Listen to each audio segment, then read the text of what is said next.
Welcome back to part two. Germany winning everything, as you were, Carlton. It is, and I mean, we as a country, we've got to look at the blueprint of Germany, haven't we? You know, we've had the under-20s have done, the under-21s have done magnificent this summer.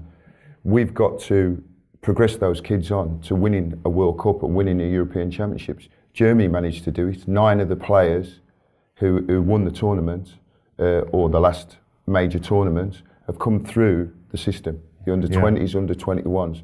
But our kids don't play. Like the boy Chambers had great tournaments. And to be fair to him, he went out on loan to Middlesbrough last year, and he carried on the form that he did.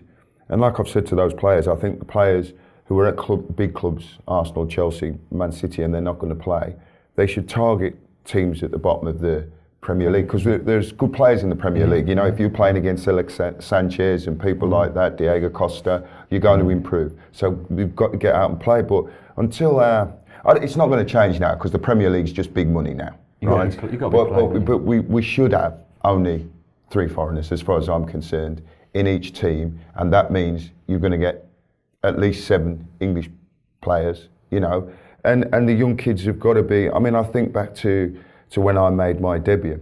You know, Ron Atkinson didn't know whether I was going to make it or not, but he chucked me in and he left me in there, and you know, I could handle it. And that's the only way you're going to find out. You can't wait until somebody's the finished article before you say, right, you know, I actually found it easier playing in the first team than playing in the reserves. Did you? Yeah. It was the only thing that was a problem for me, which I had to adjust to, was the physicality. You know, playing against players of your own size in the reserves or whatever, but then you're coming up against men. Yeah. You know? It seems a reluctance to give these young players the chance, isn't there? How are they going to get the experience if they're not playing? Well, exactly. But the managers are under so much pressure to achieve instantly for success. But they think that they're going for ready-made. You know, they bring the foreigners over. There's a period of adjustment for the foreigners to the league. You know. It's sad, really. I feel sorry for the young kids, but what they've got to do now is they've got to be, because a lot of them as well, they're happy to sit in the reserves and pick up the money. You know, they've got to go abroad, go and play. Right.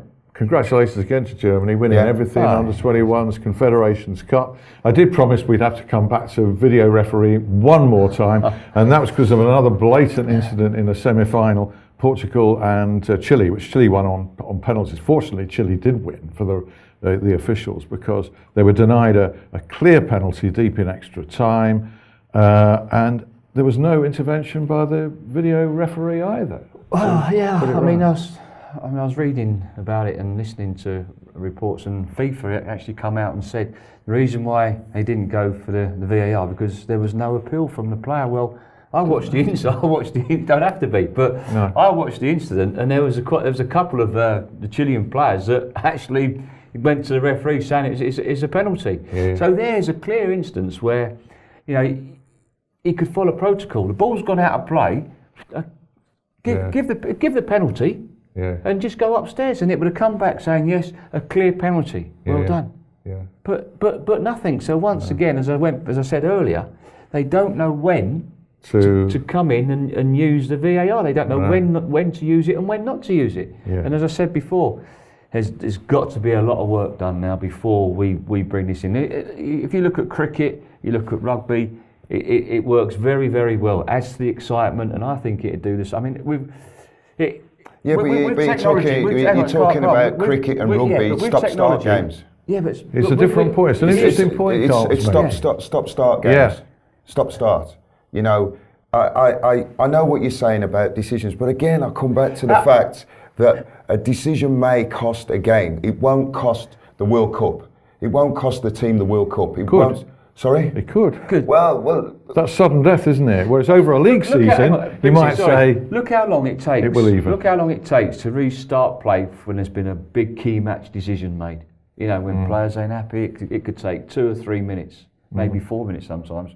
With the VAR, that brings it right down to, you know, should do about 30, 38 seconds. Now, with technology, we brought in gold line technology. Was fantastic, and I always knew we would go on to bring in more technology. Now, there's a lot of work to do. It's about, you know, eradicating the clear obvious errors. And only those. And I think it's going to be here to stay, and we've got to embrace it. We've got to embrace it. But come too far to go back. Eh? But the federations, the leagues, the IFAB have got to do a lot more to get the protocol right. You know, when do we stop it? How far back do we stop it? How far, you know, do we go? You know, for me, it's got to be in that. You know, if we're looking at goals, okay, and a goal was scored and there was a foul, a clear foul that was missed on the halfway line, you can only go back to that active passage of play. Let's not go back if that leads to a goal from the arc, then you can go back and give the free kick. But if it goes back 2 phases, then no, you carry on. Let's not go back to 1450. Thanks ever so much, mate. Yeah, exactly. Bit aggressive here, weren't you? No, the reason I do that, there's a reason for this, right? Okay. Yeah. Referee in America, blogged by You Are the Refs Guy Beale. Okay, this was in Philadelphia Union against New England Revolution. Had a good game apparently. Chris Penso is the name of the referee. Routine game for the officials, says Guy.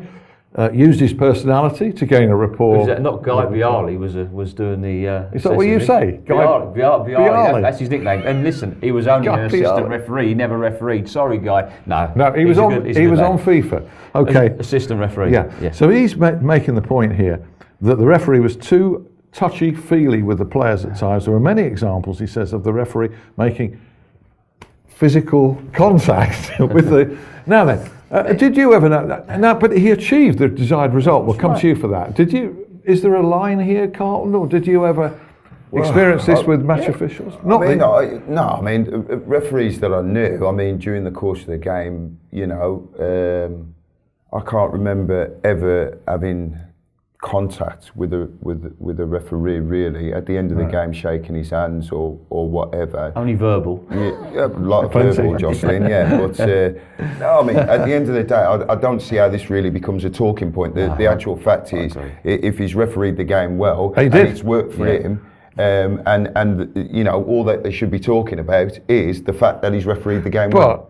Players can't lay hands on officials, etc. If a referee's been too familiar. No, I don't agree with that. No, well, you know, when you say a player can't, well, a player shouldn't be putting his hands on this referee anyhow. But if a player, you know, the referee's giving a good decision and the referee taps the player on taps the referee on the shoulder, he won't get done for that. No. It's the manner. It's the manner you approach the referee. Is he being very aggressive, or is he not? It's like come on, Carlton. Well, Carlton. What was wrong with that? That wasn't a free kick. Come on, come on. There's things like that. You have to have that engagement with players, and players know how far they can take referees. Exactly. Yeah. Players know, and you have to, as I said, you know, it's the way they approach the referee. Is he being aggressive, or is he being, you know, and also referee's body language is important as well. I mean, you know, it's, you know, we had remember the cleaner, the eyes, you know, clean looks, you stopped in your tracks. So it's a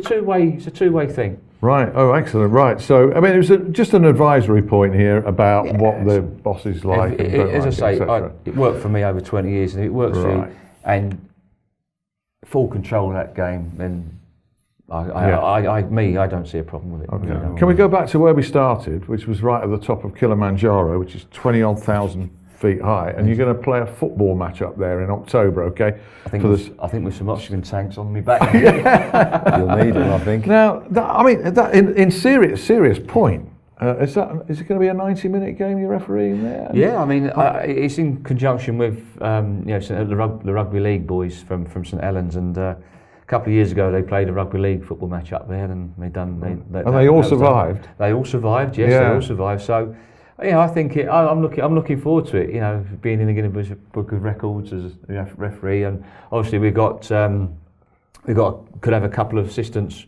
from our academy from around the world that we're going to choose to come and join us up there. So I'm hoping to get a couple of ex-players to go up there and join in as well. So, well, I'm really looking forward to it. So you're a referee who didn't like to blow a lot, but I'll guarantee you'll be blowing quite a lot at the top of Kilimanjaro. But I'm not sure what you'll be blowing out of. A whistle to stop the game. You'll be blowing out of something else. Oh well, yeah, we can't say that on air. It's good. And just finally, something else to really look forward to. A certain panellist has got an autobiography coming out. Who's that? Is this not you? Is it not this time? yeah, it's due out now. I think just waiting to be confirmed now, but I think it's going to be the 31st when Sheffield Wednesday play 31st of September. There isn't a 31st of September. 30th. Is there? There isn't. 30 right, days of September. You got the right month. It must be 30th of September then. 30th of September. Yeah. Yeah, sorry. I think. That's all right. Sheffield Wednesday playing Leeds at home. Oh. So I think the Classic timing. Yeah. Brilliant. Yeah. So I'm looking forward to it coming out now. I mean. Excellent. So am I. It's hard work, isn't it? Doing it's hard work. Well, it took a year to do, but it come at the right time of life to do it as well. Yeah. Take a year to do it. It'll take about a day to read because you won't be able to put it down. Carlton, thanks very much indeed. Mark, thanks very much. I'm going to have a little summer sabbatical now, but the Ref Show will continue. Next week there'll probably be a professional presenter. Get rid of him. Get rid of him. See ya.